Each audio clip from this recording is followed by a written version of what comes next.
سود کھانے والا، کھلانے والا، سود لکھنے والا اور اس کے اوپر گواہ بننے والا، سب کے سب گناہ میں برابر کے شریک ہیں اور سب پہ اللہ کی لعنت ہے۔ باقی جو سود کی سینسٹیوٹی ہے، سود اور سور، یہ دونوں چیزیں ایسی ہیں جن سے ہر مسلمان نفرت کرتا ہے۔ اس کی حرمت کسی کو بتانے کی ضرورت نہیں ہے۔ اگر کسی کو شوق ہے تو سورۃ البقرہ میں ایک پورا رکوع ہے، وہ آپ پڑھ لیں۔ سورۃ البقرہ میں آیت نمبر 274 سے لے کر 281 تک ایک مکمل رکوع ہے جس میں اللہ تعالیٰ نے سود کے حوالے سے بیان کیا۔ میری قرآن کلاسز میں نے اسے کور کیا ہے، اگر میں نے یہاں کور کیا تو کافی زیادہ ٹائم لگ جائے گا۔ اس میں اللہ تعالیٰ نے بیان فرمایا کہ جو لوگ سود کھاتے ہیں وہ قیامت والے دن اس طرح مخبوط الحواس ہو کر اٹھائے جائیں گے جس طرح کسی کو شیاطین نے یا جنات نے مس کر دیا ہو، آسیب زدہ کوئی شخص ہوتا ہے، یہ ان کی حالت ہوگی قیامت کے دن، والعیاذ باللہ تعالی۔ اور پھر اللہ تعالیٰ نے فرمایا کہ جو پہلے کھا چکے ہو وہ معاف کیا، اب تم باز آ جاؤ، اور جو اپنی اوریجنل رقم ہے جو اگر کسی کو دی ہوئی ہے قرضے پہ وہ لے لو، اوپر والا سود ختم کر دو، ورنہ پھر تیار ہو جاؤ اللہ اور اس کے رسول کے ساتھ جنگ کے لیے۔ یہ اتنی بڑی وعید سود کے لیے آئی، لہذا ہمارے استاد ڈاکٹر اسرار صاحب کا جو غصہ تھا سود کے حوالے سے بڑا جسٹیفائی تھا، بلکہ وہ تو کہتے تھے کہ جس طرح عقیدے میں سب سے بڑا گناہ شرک ہے، اعمال میں سب سے بڑا گناہ وہ کہتے تھے سود ہے۔ اور یہ ظاہر معاملات لین دین کے اعمال کے اعتبار سے، ورنہ تو سب سے بڑا گناہ نماز کو چھوڑنا ہے۔ ان کا غصہ اسی وجہ سے نظر آتا تھا۔ اور یہ جو سود کی حرمت سے متعلق آیات ہیں، یہ وہ آیات ہیں، صحیح بخاری میں ابن عباس کا قول ہے کہ سب سے آخر میں جو قرآن میں آیت نازل ہوئی نا وہ سود کی حرمت کی ہے، اس کے اوپر چیپٹر کلوز ہوا ہے۔ اور وہ آیت نمبر 281 جو میں نے بیان کیا کہ رکوع مکمل ہوتا ہے، وہ 281 نمبر آیت، اس کے اوپر جا کے رکوع کمپلیٹ ہوتا ہے۔ یہ وہ آیت ہے جس کے بارے میں ابن عباس کا قول موجود ہے کہ یہ آیت مبارکہ قرآن کی نازل ہونے والی آخری آیت ہے۔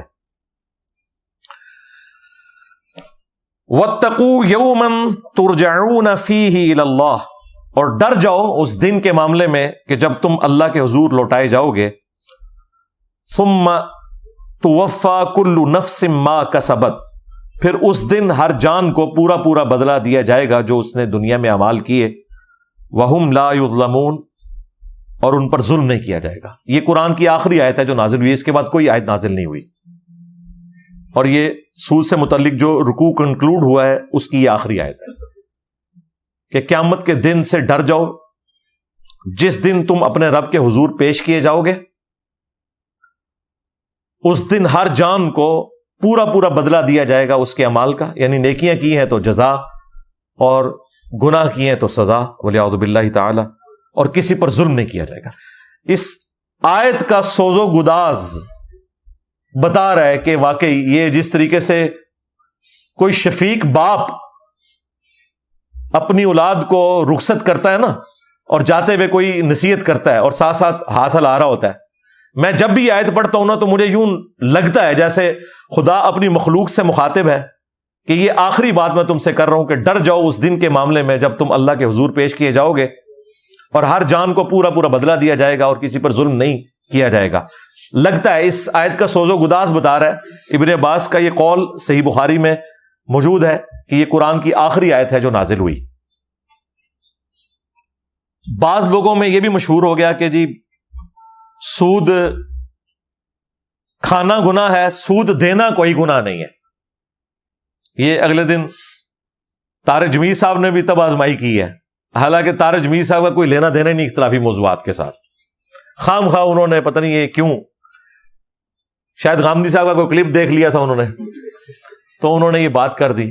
اور بھائی زنا بالجبر ہو یا زنا بالرضا ہو، زنا فی نفس ہی حرام ہے۔ سود مرضی سے لیا جائے، مرضی سے دیا جائے، سود فی نفس ہی حرام ہے۔ اور یہ وہ موقف ہے جو 2003-04 میں جب پی ٹی وی پہ غامدی صاحب کے پروگرام لگتے تھے مشرف صاحب کے دور میں، اس وقت غامدی صاحب کا یہی موقف تھا، اور انہوں نے زنا بالجبر اور زنا بالرضا کی مثال دی تھی کہ جس طرح زنا فی نفسی حرام ہے نا، سود اسلام میں حرام ہے۔ بعد میں اب آ کے ان کا یہ موقف ہوا کہ نہیں جی، سود کھانا حرام ہے، سود دینا حرام نہیں، اور اس سے انہوں نے لوگوں کو اکاموڈیٹ کیا کہ ٹھیک ہے، جو لوگ سودی قرضہ لیتے ہیں بینکوں سے مجبوری میں تو لے لیں، بینک گناہ گار ہوگا، آپ تو دے رہے ہیں بینک کو، بینک سے لے کر تو نہیں کھا رہے۔ تو ایک راستہ نکالا، حالانکہ اگر ان کی یہ بات مان لی جائے تو بھی بینکنگ سسٹم ختم ہو جائے گا، اپنی موت مر جائے گا۔ کیوں؟ بینک کوئی گھر سے پیسے تو نہیں لے کے آیا، بینک کے پاس پیسے کہاں سے آئے ہیں؟ اس نے آپ سے پیسے لیے ہیں کہ آپ مجھے پیسے دو، میں آپ کو سود کھلاؤں گا۔ یعنی ہم لوگ جو بینک میں پیسے جمع کرواتے ہیں اور سود کھاتے ہیں، for the sake of argument بات کر رہا ہوں، تو یہ سود کھانا تو غامدی صاحب کے نزدیک بھی حرام ہے۔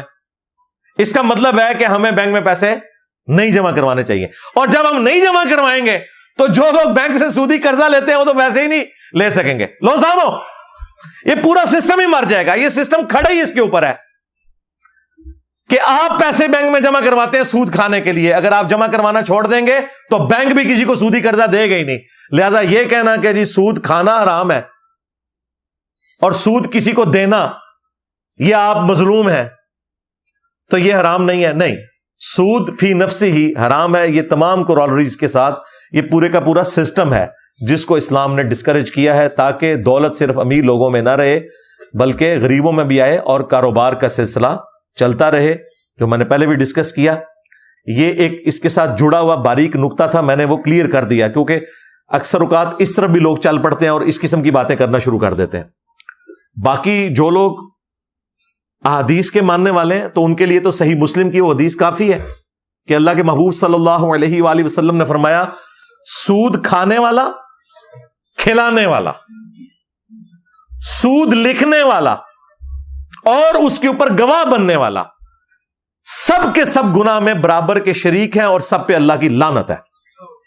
لہذا وہ جو بیچ میں تلاش کرتے تھے نا کہ جی وہ سود کھانا حرام ہے، سود دینا حرام نہیں ہے، تو اس میں تو کہا گیا کھانے والا، کھلانے والا، گواہ بننے والا، اس سسٹم کو سپورٹ کرنے والا، لکھنے والا، سب کے سب ملعون ہے۔ تو یہ بالکل واضح ہے، لاجیکلی بھی اور قرآن و سنت کی روشنی میں بھی۔ باقی جسے شوق ہے وہ مشکات المصابیح کی دوسری جلد میں سود کے اوپر پورا ایک چیپٹر ہے، ساری حدیث جمع ہے، بلکہ وہ چیپٹر سارے ہی پڑھنا چاہیے، وہ کاروبار سے متعلق ہے، رزق حلال کمانے کے فضائل، پھر کون سے کاروبار حلال ہیں اسلام میں، کون سے حرام ہیں، اسی میں کون سی تجارت جائز ہے، کون سی ناجائز ہے۔ سود کو الگ سے انہوں نے چیپٹر بنا کے ڈسکس کیا، اس کو الگ سے انہوں نے ایک چھوٹا سا چیپٹر بنایا تاکہ اس کی انٹینسٹی الگ سے پتہ چلے۔